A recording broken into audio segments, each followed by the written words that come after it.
શ્રી કૃષ્ણ. નમસ્કાર મિત્રો, સ્વાગત છે તમારું એક નવા વિડીયોમાં. ગમે તો શેર જરૂર કરજો. આજે અમે તમને ભગવાન શ્રી કૃષ્ણની એક અદ્ભુત કથા જણાવવા જઈ રહ્યા છીએ. એકવાર ભગવાન શ્રી કૃષ્ણ પૃથ્વીના દર્શન કરવા ગયા ત્યારે તેમણે એક યુવાનને જોયો. ભગવાનને તે કોસતો હતો. તે પોતાના જીવનથી નારાજ હતો. જ્યારે તેઓ દુઃખી હતા ત્યારે ભગવાન શ્રી કૃષ્ણને એક સાધુ મહાત્માનું રૂપ ધારણ કર્યું અને ત્યારે તે યુવાનોને વાસ્તવિક દુઃખ વિશેનું જ્ઞાન આપે છે. તેથી આ વાર્તા દ્વારા આપણે સમજીએ છીએ કે વાસ્તવિક દુઃખ શું છે. જો તમે આ વાર્તા સાંભળી રહ્યા છો તો સંપૂર્ણ સાંભળો. આ વાર્તાને અડધી છોડી દેવાની ભૂલ કરતા નહીં, કારણ કે આ કથાને સંપૂર્ણ રીતે સાંભળવાથી જ તમને ઈચ્છિત પરિણામ મળશે અને તે પ્રાપ્ત થશે. માટે આ કથાને સંપૂર્ણ સાંભળો. અને જો તમે શ્રી કૃષ્ણના ભક્ત છો તો શ્રી કૃષ્ણનો અનાદર ના કરો. સુખ અને દુઃખ એક જ સિક્કાની બે બાજુ છે. તમે આ સાંભળ્યું જ હશે. આપણા જીવનમાં સુખ અને દુઃખ આવતા જ રહે છે અને આપણે વિચારીએ છીએ કે જીવનમાં હજારો છેતરપિંડી અને હજારો સમસ્યા છે, પરંતુ જો તમે વાસ્તવિકતા જુઓ તો તે વાસ્તવિક દુઃખ નથી.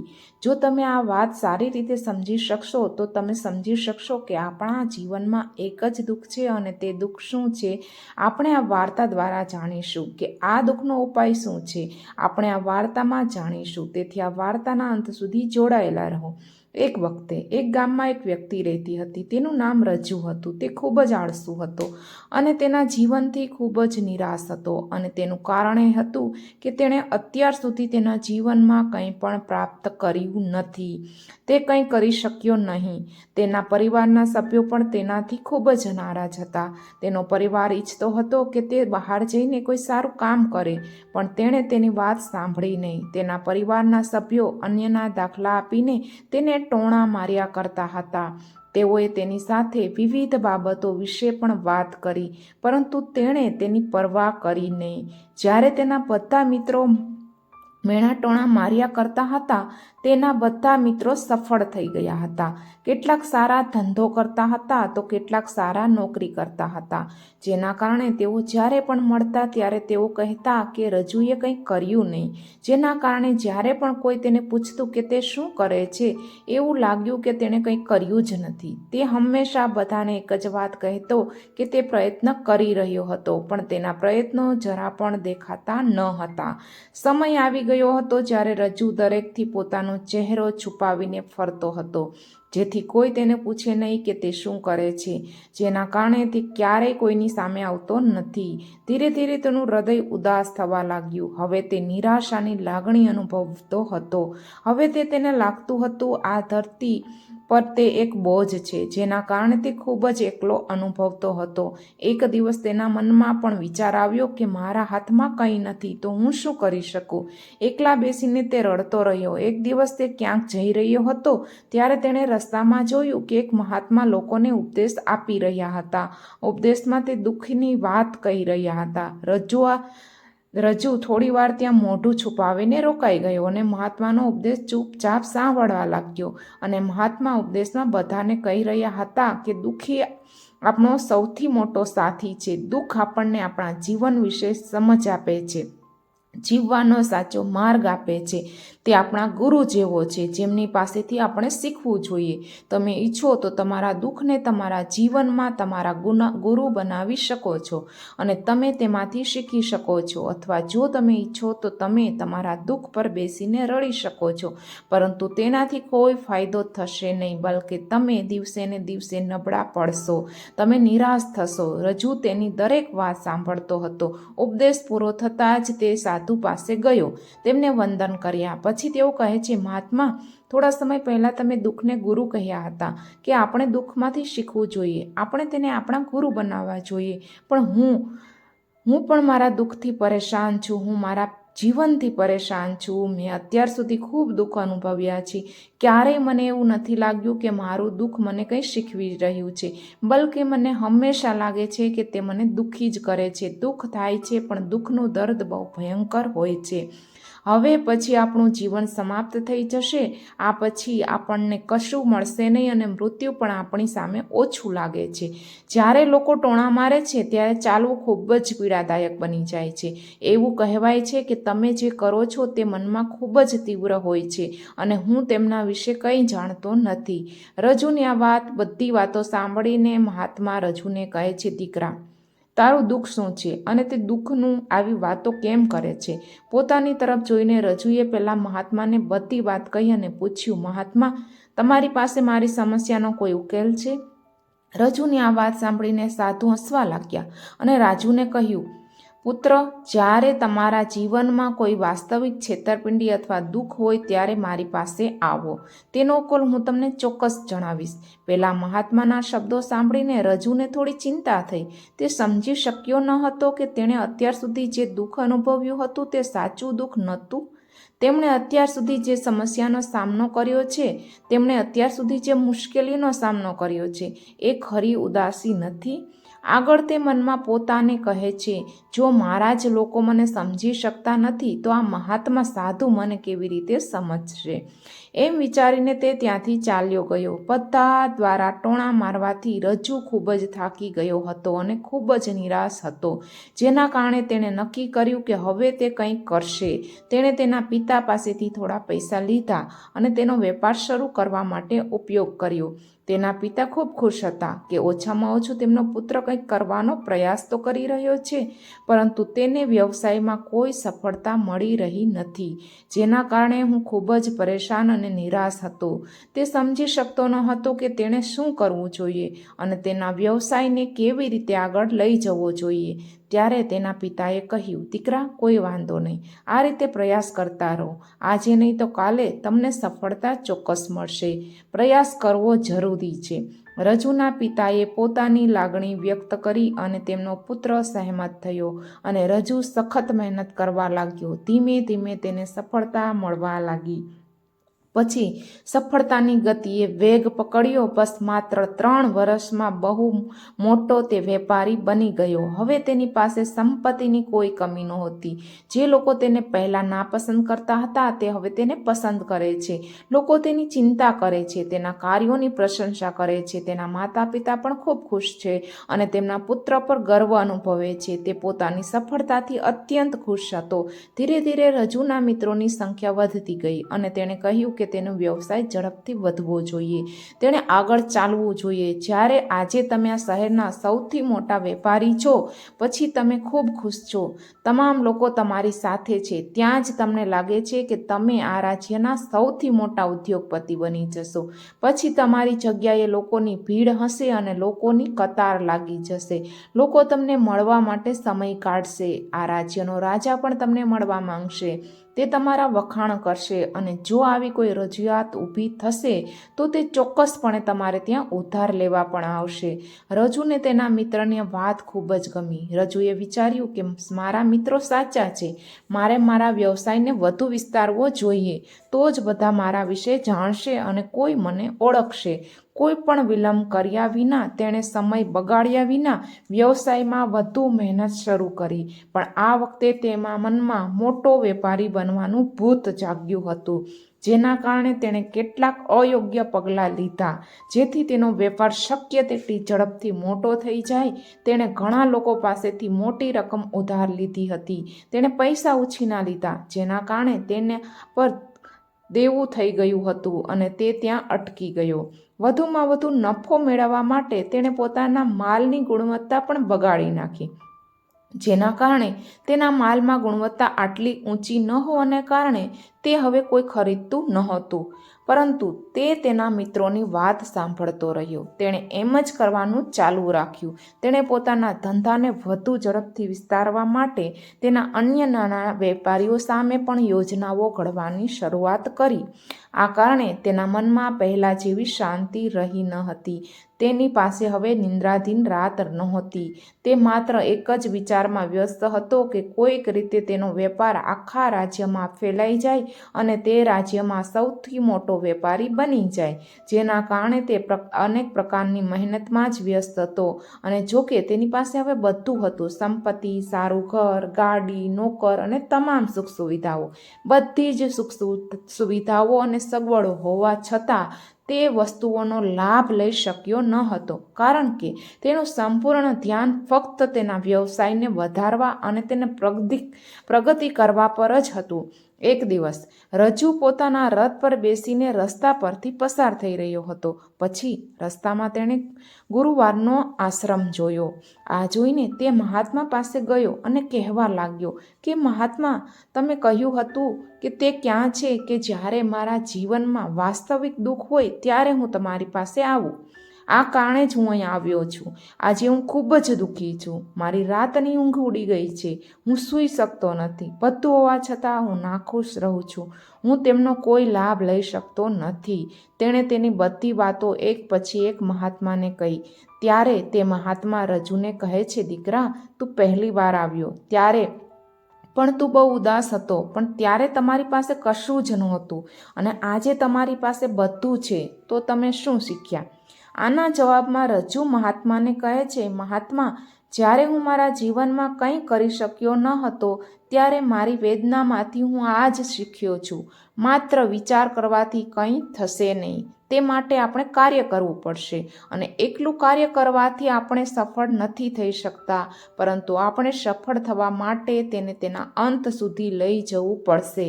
ભલે રસ્તો ગમે તેટલો મુશ્કેલ હોય, સંજોગો કેટલા બી ખરાબ હોય, પછી ગમે તે થાય તે આવી શકે છે અને આપણને મળી શકે છે. જો તમને એવું લાગે કે તમારા જીવનમાં કંઈ બાકી નથી, તો પણ તમે કંઈક કરતા રહો. તો પણ હિંમત જાળવી રાખો, આશા ન ગુમાવો અને તમારા કામને વળગીને રહો, એવું વિચારીને કે જ્યાં સુધી હું નહીં કરું ત્યાં સુધી હું મારા લક્ષ્ય સુધી પહોંચી શકીશ નહીં. ત્યાં સુધી હું આ કામ કરતો રહીશ.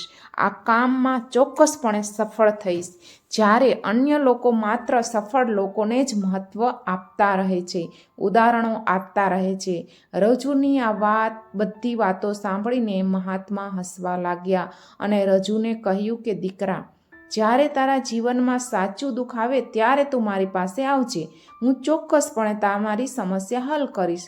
આટલું કહીને મહાત્મા ત્યાંથી ઊભા થયા અને ચાલ્યા ગયા.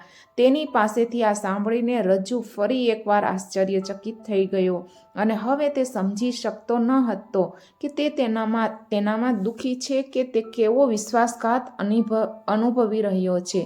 તે જે પીડા અનુભવી રહ્યો છે તે અત્યાર સુધી ઠીક છે. પેલું શું છે? ત્યાં કોઈ વાસ્તવિક ઉદાસી નથી. જ્યારે તેના મનમાં પ્રશ્ન ઉદ્ભવે છે કે વાસ્તવિક દુઃખ શું છે અને તેની ઓળખ શું છે, અને મને કેવી રીતે ખબર પડશે કે આ સમયે કે તે વાસ્તવિક દુઃખ છે પણ તેમાં કંઈ નથી. પરંતુ આ બધું જ્યારે તે જતો હતો ત્યારે અચાનક તે એક મોટો ઘડો લઈને મહાત્મા રજુ પાસે પહોંચે છે. તે ઘડાની અંદર સોનાના સિક્કા હતા. તેઓ તેને કહે છે, દીકરા, આ ધન મારા માટે કોઈ કામનું નથી. તમે તેને આ ઝાડ પાસે એક ખાડો કરી દાટી દો, કારણ કે તે મારા માટે કોઈ કામનું નથી. જ્યારે તેમની મારી જરૂર હોય ત્યારે હું એને લઈ લઈશ. રજુએ સાધુની સલાહ સાંભળી અને ઘડો તે ઝાડની નીચે દાટી દીધો. આ કર્યા પછી તે મહાત્માને નમસ્કાર કરે છે અને તેના ઘરે પાછો જાય છે. ધીરે ધીરે સમય વીતતો ગયો અને રજુ ધંધામાં વધુ આગળ વધતો ગયો, પરંતુ માલની ગુણવત્તા સારી ન હોવાને કારણે તેનો ધંધો ઘટવા લાગ્યો. ધીરે ધીરે એક સમય એવો આવ્યો જ્યારે તેનો વેપાર સંપૂર્ણપણે પડી ભાંગ્યો અને હવે તેની પાસે કંઈ બચ્યું ન હતું. પણ તેણે ઉધાર પણ લીધા હતા. એ ઉધાર પણ ભરપાઈ કરવાના હતા, પણ તેને ખાતરી હતી કે તેણે જે પણ ઉધાર લીધા હશે તે તેના મિત્રો પાસેથી મળી જશે, જેના કારણે તેને પરત કરવામાં થોડો સમય લાગી શકે છે. તે વિચારતો હતો કે તેના મિત્રો ખરાબ સમયમાં તેનો સાથ આપશે, પરંતુ સૌથી પહેલાં તેના મિત્રો જ તેનો સાથ છોડી દીધો અને ઉધારની માંગણી કરવા લાગ્યા. ત્યારે રજુને ખબર પડી કે કોઈ તેનું નથી. તેણે તેના મિત્રોને તેના કામ પર પાછા ફરવા માટે થોડો સમય માંગ્યો. પરંતુ રજૂના મિત્રે તેને ઉધાર પરત કરવા માટે તે સમય આપ્યો જ ન હતો. ઉલટાનું તેને જાનથી મારી નાખવાની ધમકી આપવાનું શરૂ કર્યું. તેના મિત્રો પાસેથી આ બધું સાંભળીને રજૂને ખૂબ જ આશ્ચર્ય થયું અને તે કંઈક વિચારી રહ્યો હતો. ધંધાના કારણે બધું ખોટું થયું. તે તેનો દુશ્મન બની ગયો. તે એટલો ગરીબ બની ગયો કે બધાએ તેનાથી દૂર જવા લાગ્યા. દરેક જણ તેનાથી છુટકારો મેળવવા માંગતા હતા. કોઈ તેને ટેકો આપવા માંગતા ન હતા. ધીમે ધીમે તેની તમામ મિલકતની હરાજી કરવામાં આવી. હવે તેની પાસે કંઈ બચ્યું ન હતું. તે રસ્તા પર આવી ગયો હતો. હાર સ્વીકારી તેણે તેના માતા પિતાને કહ્યું, પિતાજી, કૃપા કરીને મારી મદદ કરો. મારા પર ઘણું દેવું છે. મારે તે પરત કરવું પડશે. મહેરબાની કરીને મને થોડા પૈસા આપો. આના પર રજૂના પિતાએ રજૂને કહ્યું, દીકરા, મારી પાસે આટલી જ નાની વસ્તુ અને નાનું ઘર છે. જો હું તમને આ આપીશ અને તો તમારી માતા અને હું ક્યાં જઈશું? આપણે પણ ડરના કારણે ઠોકર ખાવી પડશે. અમારે પણ રસ્તા પર ભીખ માંગવી પડશે. આ એકમાત્ર મિલકત અમે બાકી રાખી છે. તેથી હું તમારી માફી માંગુ છું. મને માફ કરી દે દીકરા. માતા પિતાની વાત સાંભળીને રજ્જુ ચૂપચાપ ત્યાંથી ચાલ્યો ગયો. પણ મનમાં હું વિચારતો હતો કે હવે મારી પાસે કંઈ બચ્યું નથી. જે હતું તે બધું જ લૂંટાઈ ગયું. તે બરબાદ થઈ ગયું હતું. હવે જીવીને શું કરીશ? હવે મારી પાસે મારા દેવાદારોની મુક્તિ થવાનો એક જ રસ્તો છે. એમ વિચારીને તે એક ઊંચી ટેકરી તરફ પહોંચી ગયો. તે ત્યાં ટેકરી પર ચડી રહ્યો હતો. પછી તેને યાદ આવ્યું કે મહાત્માએ કહ્યું હતું કે જ્યારે તમને વાસ્તવિક સંકટ કે દુઃખ આવે ત્યારે જ મારી પાસે આવજો. હું ચોક્કસપણે તમારી સમસ્યા હલ કરીશ. આ વિચારીને રજૂના મનમાં ફરી એક આશાની લહેર ઉભરાઈ અને રજૂ તરત જ તે મહાત્મા પાસે દોડી ગયો અને રજૂએ તેને પ્રણામ કર્યા અને તેની સાથે જે બન્યું હતું તે બધું કહ્યું. મહાત્મા, તમે કહ્યું હતું કે જ્યારે તમને વાસ્તવિક સંકટ કે દુઃખ આવે ત્યારે જ મારી પાસે આવજો, તો જ તને ચોક્કસ ઉકેલ મળશે. પછી તે મહાત્મા રજૂને આ સાંભળીને હસવા લાગ્યા અને બોલ્યા, દીકરા, સાચું દુઃખ ક્યાં છે? જ્યારે તારા જીવનમાં સાચો સંકટ કે દુઃખ આવે ત્યારે હું ચોક્કસ તેનો ઉકેલ લાવીશ. વાસ્તવિક દુઃખ શું છે? શું મેં ક્યારેય એ પીડા કે વેદનાનો અનુભવ કર્યો છે? આજ સુધી મેં સારું કામ કર્યું છે. આ શું આ ઉદાસી નથી? આને દુઃખ ના કહેવાય? મહાત્માએ રજૂને કહ્યું, દીકરા, પહેલાં તું મને આ કહે, તું દુઃખમાંથી શું શીખ્યો? આનો જવાબ આપતા રજૂએ મહાત્માને કહ્યું, મહાત્મા, મેં ફક્ત તે લોકોને જોયા જેઓ તમને અનુસરે છે, તમારી સાથે જોડાય છે. તે લોકો તમને ચોક્કસ દગો આપશે, કારણ કે આવા લોકો ખરાબ સમયમાં તમારો સાથ આપવા માંગતા નથી. અન્ય લોકો હંમેશા તમારો ફાયદો ઉઠાવવાનો પ્રયાસ કરે છે. એટલા માટે એ જ લોકો પર ભરોસા ના કરો, પરંતુ જે લોકો તમારી નિષ્ફળતાના સમયે, તમારા ખરાબ સમયે તમારી સાથે ઊભા રહે છે, તે જ તમારા સાચા મિત્રો છે. તેઓ જ તમારી સાથે રહે છે અને આવા લોકો બહુ ઓછા હોય છે. તેઓએ હંમેશા વાતનો આદર કરવો જોઈએ કે જ્યારે તમે કોઈ પણ કામ કરી રહ્યા હોવ તો તેને પૂરી ઈમાનદારીથી કરો અને ધીરજ રાખો.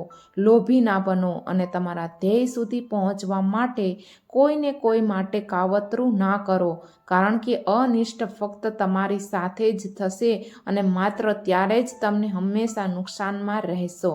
રજૂને આ બધી વાતો મહાત્માને કહે છે ત્યારે મહાત્મા તેને ઝાડ પાસે લઈ જાય છે. તેણે ખાડો ખોદ્યો અને સોનાના સિક્કાઓથી ભરેલો ઘડો રજૂને આપ્યો અને હાથમાં આપતા મહાત્માએ કહ્યું, હવે ચોક્કસપણે તને થોડી રાહત થશે. રજૂ વિચારે છે કે હું મારા મિત્રોને ઉધાર ચૂકવી શકું છું અને ફરીથી નવો વેપાર બની શકું છું અને ફરીથી નવો વેપાર શરૂ કરી અને વેપારી બની શકું છું. જેના કારણે તેણે તે મહાત્માને પ્રણામ કર્યા, તેમનો આભાર માન્યો અને ત્યાંથી ચાલ્યો ગયો.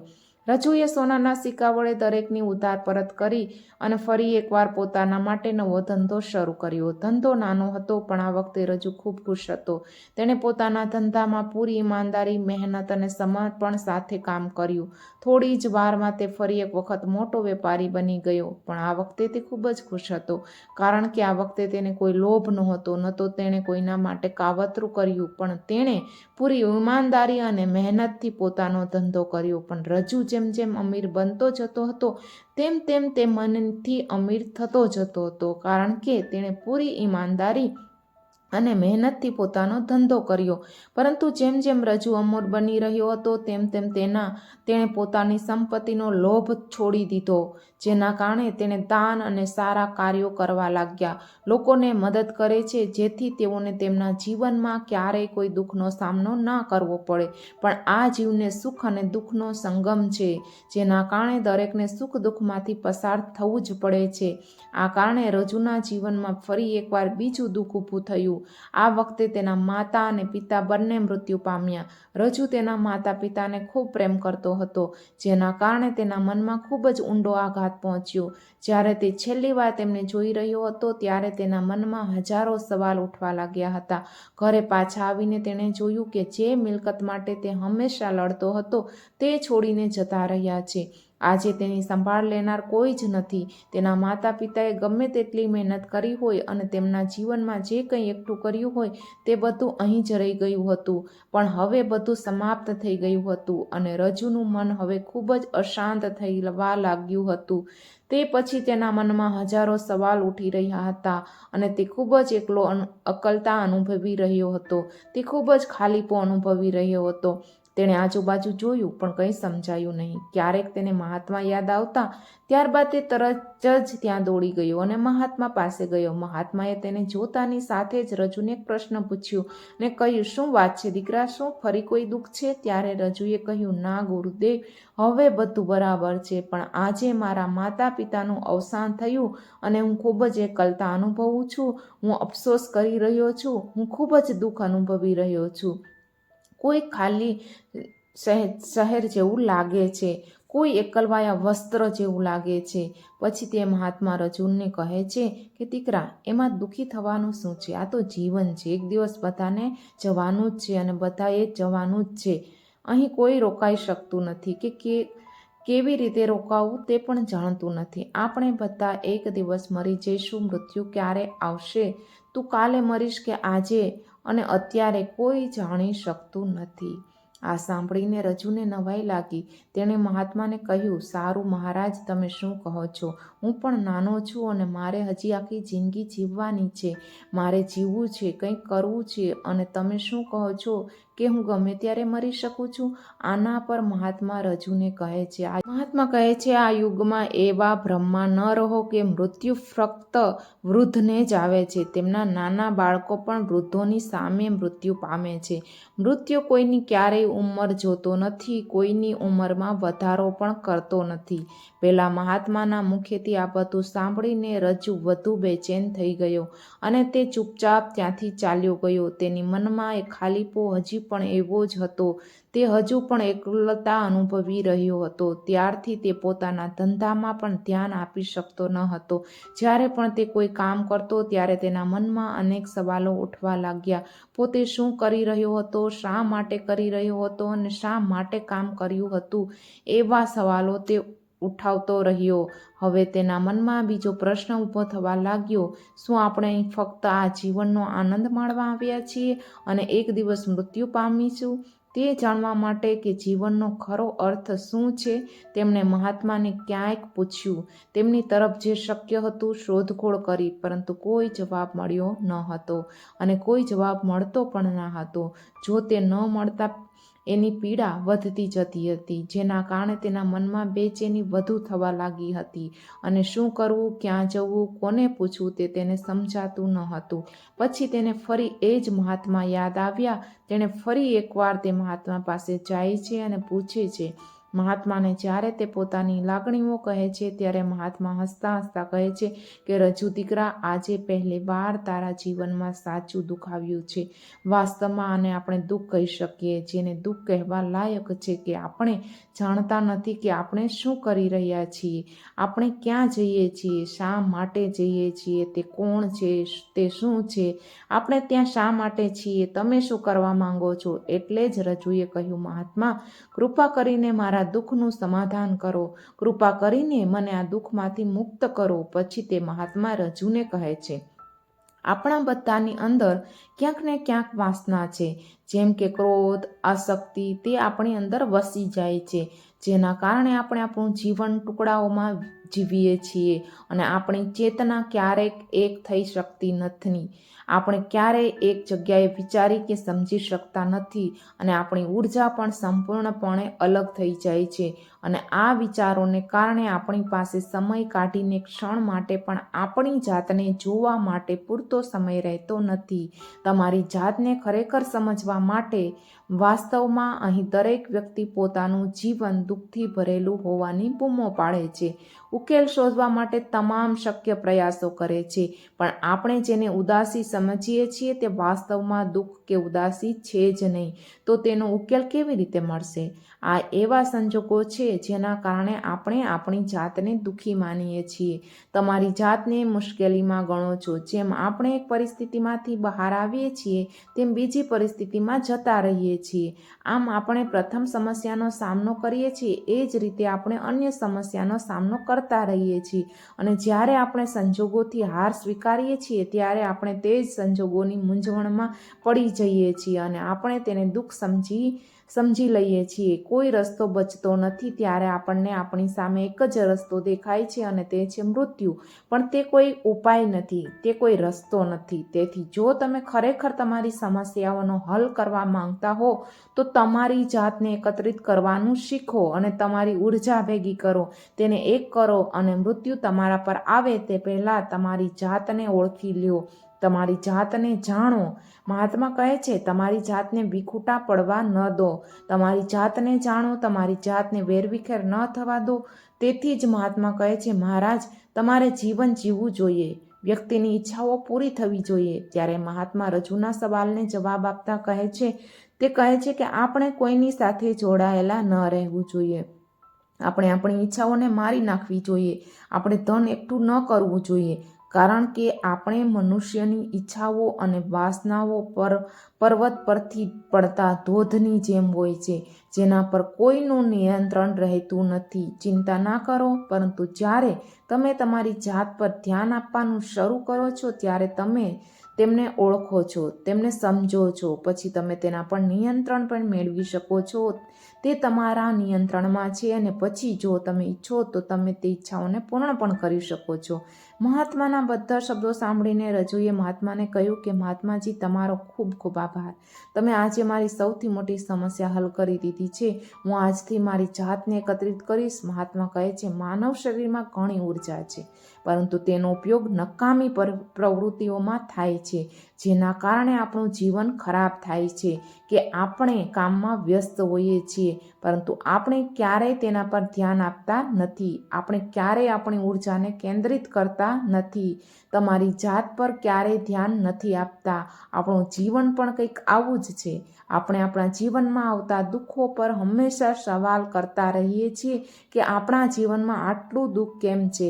આ પ્રશ્ન ચોક્કસપણે આપણા બધાના મનમાં ઉદ્ભવે જ છે અને તેનો જવાબ છે કે ભગવાન ઈચ્છે છે કે આપણે આપણા જીવનના છેલ્લા દુઃખ સુધી પહોંચીએ, જ્યાં આપણે જાણી શકીએ છીએ કે જો આપણે હજુ સુધી આપણી જાતને ઓળખ્યા નથી તો આપણે તેને ઓળખ્યા નથી. આપણે હજી સુધી માનવ શરીરની અંદર રહેલી શક્તિ અને શક્તિ વિશે જાણતા નથી.